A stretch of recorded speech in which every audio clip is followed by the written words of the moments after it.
Great day, guys. I just automated 2 of my favorite highest performing lists that I used when I first got started in the business, okay? We got so big, I kind of branched off and did like some mass marketing that was just really expensive every month, okay? But now I'm building back up my organic lead machine, and I wanted to go over pre-foreclosures today because the list that we're pulling are notice of default.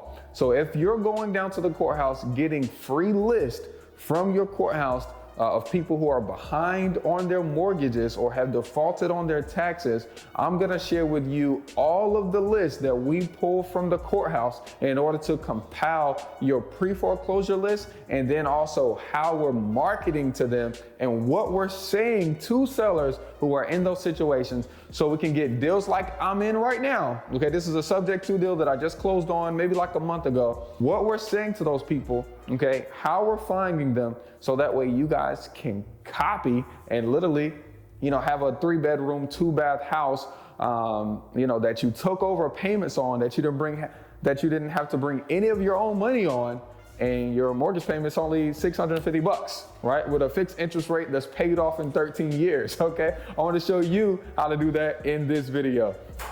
What's up, guys? It's your boy, Sawan Belter. I'm a full-time real estate investor, and I have this platform. This is me taking action right here on YouTube and Instagram and Spotify, so you guys can learn how to use real estate investing to make as much money as you want, okay? Literally, you can design your life, okay, around whatever you can imagine, okay? Some people decide that they want to get into making $5,000 or $10,000 checks, within 2 or 3 weeks, using none of your own money through wholesaling. Some people decide that they don't want to work as hard, that they want to buy something, they want to buy a house one time and get paid off of it every single month for the rest of their life, so they decide to buy rental properties.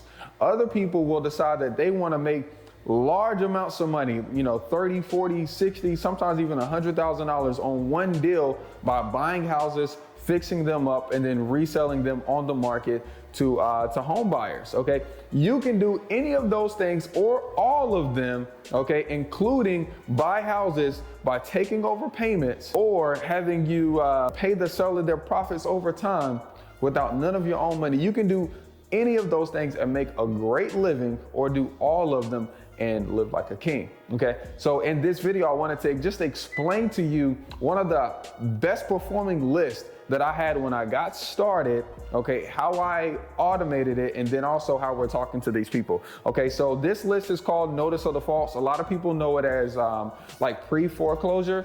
Just to explain, foreclosure is what happens when an owner of a property has a mortgage on the property, some kind of lien. With the mortgage, you're supposed to pay your mortgage payment every single month, okay? By law, if it's 5 days late or 10 days late, you'll get like a late fee, okay? So the bank can make more money.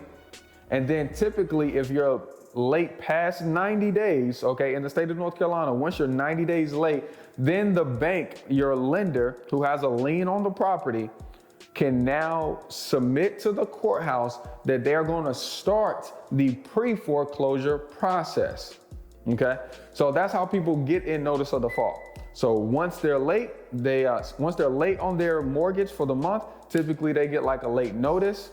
Once they're behind a second payment, they typically get another notice to say, hey, you need to make your payment. And the third time, the bank has to let the courthouse know. So at that particular time, at 90 days, it is now public record. Anyone in the county, anyone in the world, in the United States, can now see that this one person is defaulted on their mortgage. That is a gem right there. Public information can be found at the courthouse for free. So you don't necessarily have to pay for this list. You can, but you can get it for free. Okay, that's gem number 1. How do we get this information from the courthouse? Sometimes you're gonna be able to pull it up online, but in a lot of cases, like my county, you'll have to go down to the county physically and pull the information by hand, one at a time, one folder at a time, one piece of paper at a time. Now, as busy real estate investors, okay, we don't make the most amount of money doing the work. We make the money being creative and staying high above the vision, literally with the bird's eye view, watching everything work and seeing where things need to get better. So what I do is I typically find other people who either want to learn or who want to work, okay?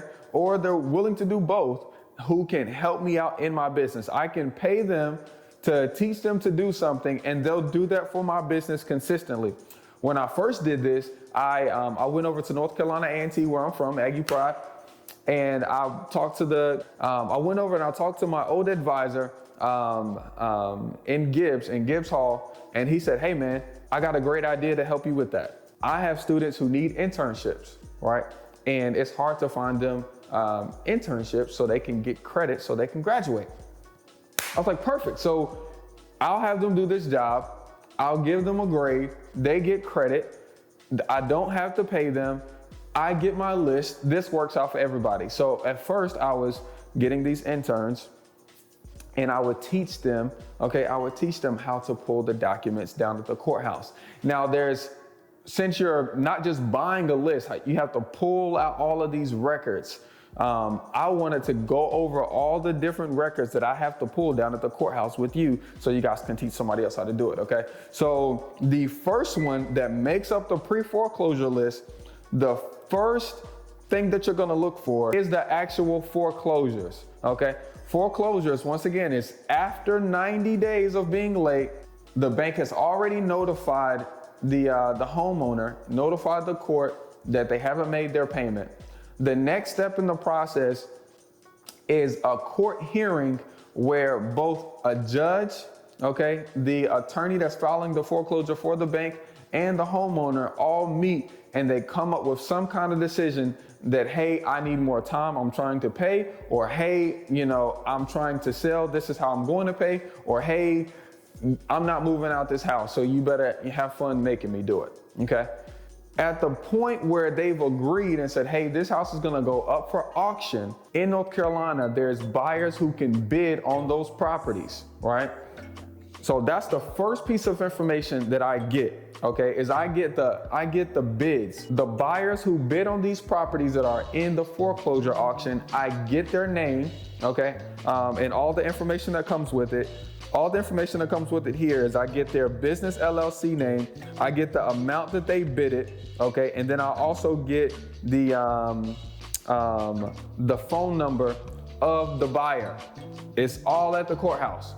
So yes, we're looking for sellers, but as real estate investors, we're also looking for buyers as well. So I take those people, I put their information inside of my MailChimp, I add them to my buyers list, right? And I let them know I have property for sale. Here's the benefits of buying property from me versus the auction. You can actually see the properties first. You don't just see the outside. I typically put a lockbox on it and you can walk through it. Sometimes they actually come with paying tenants, not just people who are squatting in the properties after you buy it, right? So this can be easier for you and you're not gonna have such a short period of time. When they go to the courthouse to bid, they have to give up a deposit right then and there that's non-refundable and close in, I think 14 days. Sometimes our deals, they can go as far as closing in 30 days. So I'm listing out all of the benefits. I'm building up my buyers list from this one foreclosure list, that is upset bids. The next list that I'm pulling is less pendants, Essentially, less pendants is from the city. Anytime you own a property, in order to keep that property, you have to abide by like a set of rules, And if you don't abide by those, then you get penalized. So if you don't pay your property taxes every year to keep that property, you get charged fees. If you don't cut the grass and keep the outside of the property looking nice, you will get charged fees to have the city come out and cut it. If you have a broken window and people are moved into your property and the city notices, they will charge you a fee and they will board up the property for you. So sometimes people will address these violations and actually fix them, Other times people will ignore these violations because for whatever reason they can't afford it or it's too much on them at the time or they just don't understand the process. But those fees over time become a debt to the city and the city can foreclose on you. So Number one is a mortgage can foreclose on you. Number two is the city can foreclose on you. Okay, and the same process. It'll go into auction as well. Now, outside of the city, let's say you have a roofer come to your house. They do the roof for you. Everything is working just fine. The price is $10,000, and for whatever reason you don't pay them $10,000, they could also choose to put a judgment on your property and sue you for that as well. Okay, and try to take your property from you, or have it sold in an auction so they can get their funds. All of this is inside of les pendens. Okay, so the first one is the bids. Okay, the first one is the bids. People buying properties at the auction that's already in the foreclosure process. The second one is les pendens from the city or someone else who doesn't have a mortgage on the property but has judgments on it, who are trying to collect that money. Okay, and then the next one is substitute trustee. Super important right here. Golden gem. Write this down. Substitute trustee is when substitute trustee is essentially when you first buy your property, the closing attorney that does those original closing docs has to be, by law, has to be the closing attorney, the exact same, not just the same firm, but the exact same closing attorney has to be the one who does the foreclosure if the owner borrower happens to, default later. So most loans are for 30 years. So is that attorney, always going to be alive or working for the same firm or whatever the case is? No.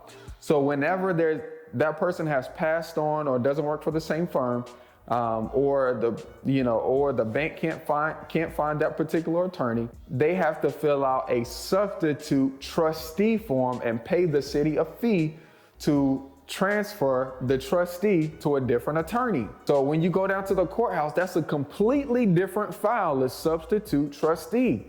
This is very, very, very important because the bank can't even send notice of default to the owner borrower until he's filed the substitute trustee.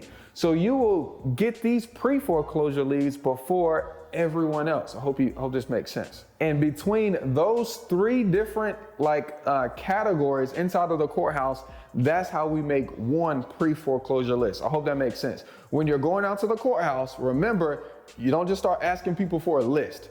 You have to figure out where the files are and compile information and create your organic list.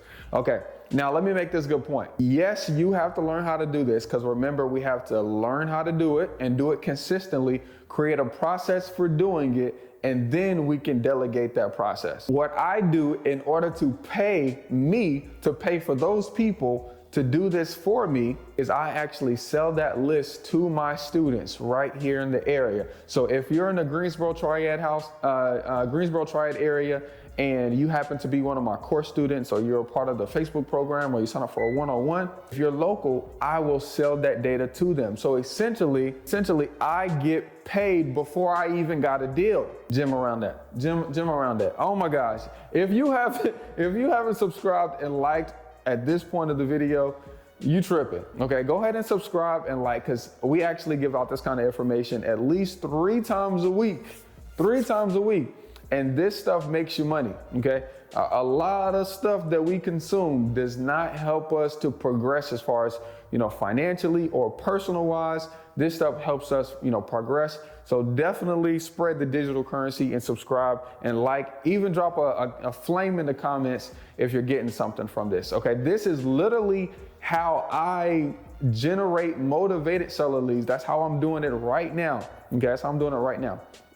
Now, the next step that I just started this week is hiring out for an acquisitions manager. So now what I just started doing this week is now I got my 2 lists. I got my probate list automated. I got my notice of default list automated. What I just started doing this week was I started marketing for an acquisitions manager. So I'll post up on Facebook. I'll post up on any other social media that I'm on, Instagram. I'll start telling my friends, hey, I'm looking for a person that I can hire, that I can pay a bonus, okay? I can pay them a bonus to start, and then I'll pay them a commission of every single deal that I do. Okay, now, if you haven't watched the probate list video of how I'm automating the probate, I'm gonna put a link to that so you can go watch that. Okay, but until then, don't wait.